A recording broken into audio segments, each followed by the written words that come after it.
आज से 500 साल पहले के आसपास 16वीं शताब्दी में ओडिशा के पंचसखा संतों महापुरुष अच्युतानंद दास, महापुरुष बलराम दास, महापुरुष जगन्नाथ दास, महापुरुष यशोवंत दास और महापुरुष शिशु अनंत दास ने अनेक भविष्यवाणी से संबंधित ग्रंथों की रचना की थी, जिन्हें ग्रंथों की मालिका कहा जाता है।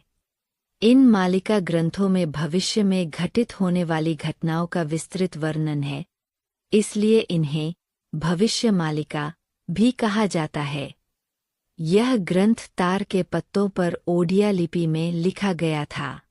मालिका में भविष्यवाणी, भक्तों के नाम, ज्ञान, योग, भक्ति, मंत्र, यंत्र, तंत्र, मनुष्य के जीवन जीने के सही मार्ग, कर्म के सिद्धांत, आत्मा, परमात्मा और मोक्ष के बारे में गहन शिक्षाएं का व्यापक ज्ञान मिलता है। पंचसखाओं ने कई मालिका ग्रंथों की रचना की थी, जिनमें महापुरुष संत अच्युतानंद दास जी के पास भूत और भविष्य को देखने की अद्वितीय क्षमता थी और उन्होंने लगभग 318 खंड मालिका ग्रंथ लिखे थे। पंचसखाओं के अलावा कुछ अन्य महान संतों और कवियों ने भी मालिका ग्रंथों में महत्वपूर्ण योगदान दिया है और उन्होंने भी कुछ मालिका ग्रंथों की रचना की थी। इन महान विभूतियों में बालिगा दास, सालबेग, दिनकृष्ण दास, शिखर दास, शिशु दास, बाई कृष्ण दास, निराकार दास, हारी दास, भीम भोई, अभिराम परमहेश, आरक्षित दास और आरता दास शामिल है। मालिका ग्रंथों का मुख्य उद्देश्य मानव समाज को आने वाले समय की चेतावनी देना और धर्म के मार्ग पर चलने के लिए प्रेरित करना है।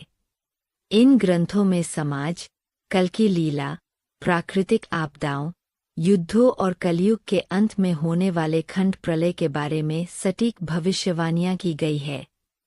केवल मालिका ग्रंथों में ही नहीं, अपितु महाभारत, भविष्य पुराण तथा अन्य अनेक शास्त्रों में भी अवतारों के विषय में भविष्यवाणियां तथा भविष्य से संबंधित घटनाओं का उल्लेख प्राप्त होता है।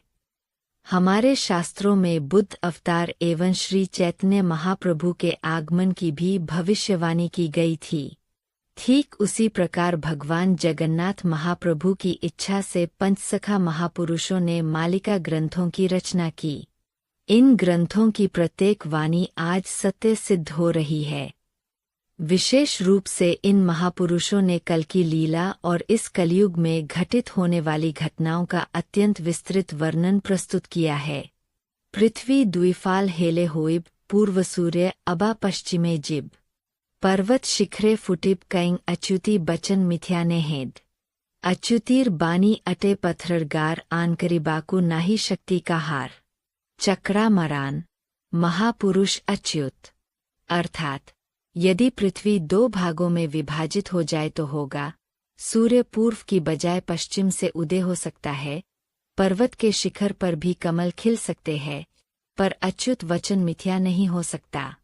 अच्युत वाणी पत्थर की लकीर है, इसे बदलने की शक्ति किसी में भी नहीं है। हेतु मने रख द्वादश बाल के गुप्तु गुपत अति मूर्ख को कहिले उपहास हेब तेनु लागुची भीति, चेतुआ भकत मानंक निमंते तिनिश 18 खंड, भविष्य लेखिला पामर अच्युत न जानंती दुरुदंड। अर्थात महापुरुष अच्युतानंद दास अपने द्वादश गोपाल शिष्यों से कहते हैं कि कारण स्मरण रखो द्वादश बालक, यह अत्यंत गुप्ततम वाणी है।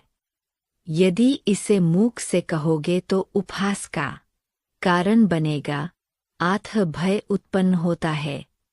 केवल चेतनाशील भक्तों के लिए ही मैंने भविष्य मालिका ग्रंथ के 318 खंड लिखे हैं। शिव कल्प, महापुरुष अच्युत। मालिका ग्रंथ में भक्तों के नामों का विस्तृत वर्णन मिलता है तथा प्रमुख भक्तों के विषय में यह भी उल्लिखित है कि वे किस युग में और कौन थे। विशेषकर कलयुग के संबंध में इसमें भक्तों के नामों और उनके जन्मस्थान का उल्लेख किया गया है। इस ग्रंथ में जल प्रलय, खाद्य संकट, महाभारत का बचा हुआ युद्ध जो कलयुग के अंत में कलिभारत युद्ध के रूप में घटित होगा, का वर्णन किया गया है। साथ ही विश्वयुद्ध, महामारी, दुर्भिक्ष, धूमकेतु का प्रादुर्भाव, कल्कि लीला, स्थलों के महात्म्य का वर्णन, पापकर्मों के कारण कलयुग की आयु क्षय, प्रभु की विविध दिव्य लीलाएं, कलयुग में मनुष्यों के लक्षण तथा अनेक रहस्यमय दिव्य तथ्यों का भी वर्णन इस ग्रंथ में प्राप्त होता है। पंचसखाओं ने अपने धर्म के प्रचार, प्रसार और सामाजिक जीवन के कल्याण के लिए अनेकों पुराण, संहिता, चौतिशा, कोयली, ओगाल, भजन, जनान, स्तुति, महात्म्य, पटल, मालिका, संवाद आदि की रचना की थी। ये रचनाएं धर्मदर्शन की पृष्ठभूमि पर आधारित थीं, इसलिए जनसमाज का कल्याण ही इनका मुख्य उद्देश्य था।